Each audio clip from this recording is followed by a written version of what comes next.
अस्सलाम वालेकुम।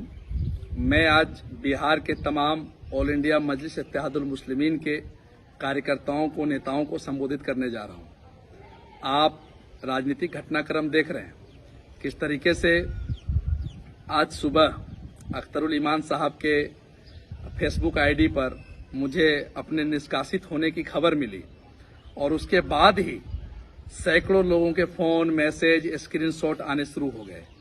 तो मैं हैरान हुआ, परेशान हुआ और मैंने देखा, उसमें जब मैंने देखा तो उसमें लिखा हुआ था कि मैं किसी निर्दलीय प्रत्याशी को समर्थन दे रहा हूं। तो देखिए, उसमें मैंने व्यक्तिगत तौर पर एक हमारे नरपतगंज प्रखंड के ही प्रत्याशी हैं जो लोकसभा मैदान में हैं।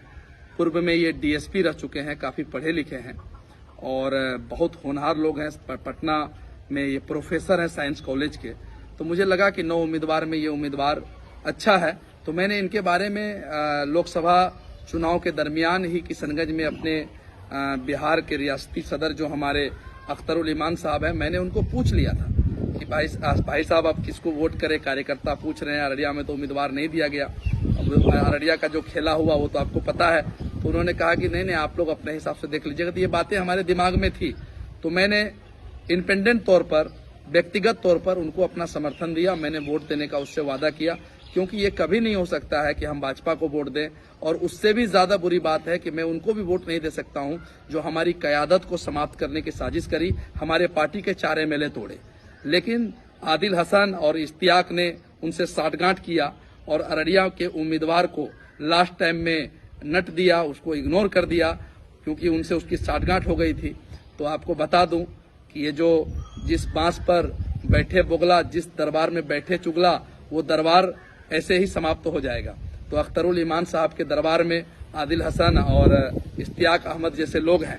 तो आपको मैं बताऊं कि जब किशनगंज में मैं चुनाव प्रचार कर रहा था, लगभग 1.5 महीने में वहां कैंपेन किया और 1.5 महीने हम अपनी टीम के साथ कैंपेन किए, अपने खर्चे से कैंपेन किए।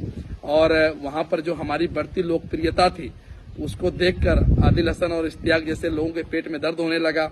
सदर साहब अख्तरुल ईमान साहब हमेशा से हमसे राय मशवरा लेने लगे, हमसे पूछने लगे, बातचीत करने लगे, हर मसले पर बातचीत होने लगी। तो इनसे उन लोगों के पेट में दर्द होने लगा था। आप बिहार के किसी भी कार्यकर्ता से पूछ सकते हैं कि आदिल हसन की क्या स्थिति है, क्या रवैया है, आदिल हसन क्या करता है।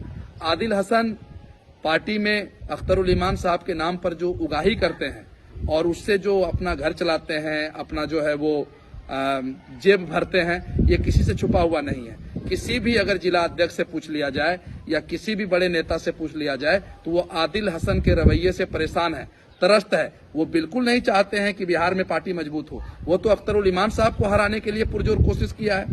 जब किशनगंज में मैं कैंप कर रहा था उस समय मैंने कहा कि सदर साहब को, बड़े भाई आपको हराने के लिए आदिल हसन और इश्तियाक ने तो पूरी तैयारी कर ली है।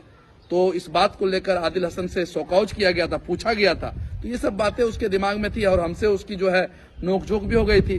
तो इसी एक बहाने का इंतजार था और बिना नोटिस के एक जिला अध्यक्ष को फेसबुक के माध्यम से बर्खास्त करना कहीं न कहीं लोकतांत्रिक पार्टी के लिए गंभीर विषय है। ये पार्टी प्राइवेट लिमिटेड कंपनी नहीं है, याद रखो आदिल हसन। ये पार्टी बैरिस्टर असदुद्दीन ओवैसी साहब के अब्बा और दादा हजूर के बनाए हुए हैं। आपके दादा ने ये पार्टी नहीं बनाई थी। हाँ, कुछ दिन पहले से आप पार्टी में हैं, लेकिन पार्टी को प्राइवेट लिमिटेड कंपनी की तरफ अगर आप चलाने का प्रयास कर रहे हो तो ये सरासरी गलत है।